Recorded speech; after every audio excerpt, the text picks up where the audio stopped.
Hi folks, Steve Grizzetti, co-founder of MoviePix.com and author of the MoviePix.com Guide to Vegas Movie Studio Platinum as well as DVD Architect. And here we are in Vegas Movie Studio Platinum 17 looking at some of the new features. One of the most dynamic new features is a tool for creating very smooth slow motion.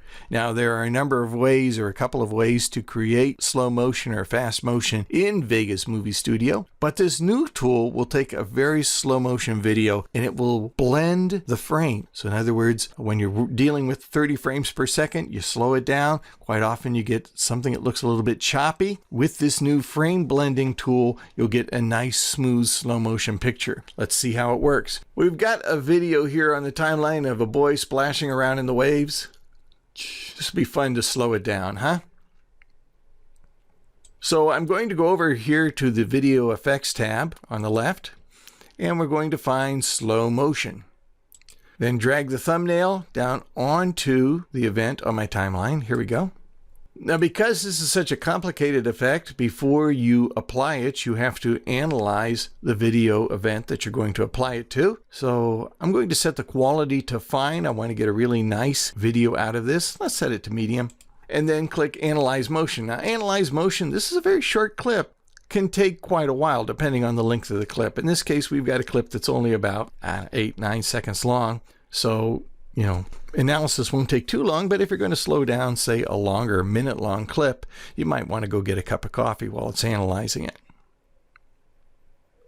Once it's done its analysis, we can set the playback rate. I'm going to move the playback rate all the way down to 1/8. So we've got a really slow motion video. The challenge is, if I try to play this on my timeline, especially when I've got my quality set to auto up here on the preview window, it's probably not going to play very smoothly.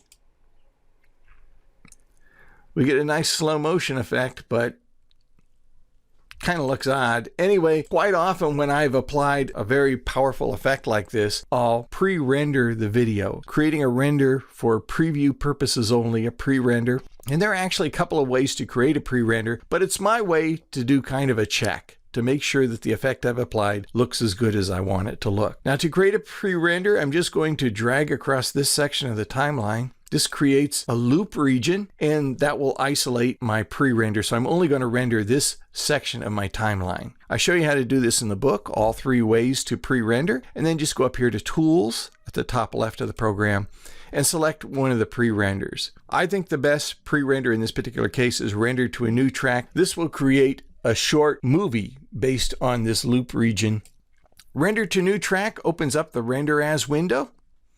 Under Render Options, I'm going to select the option to render loop region only. Otherwise, it's going to, render my entire timeline.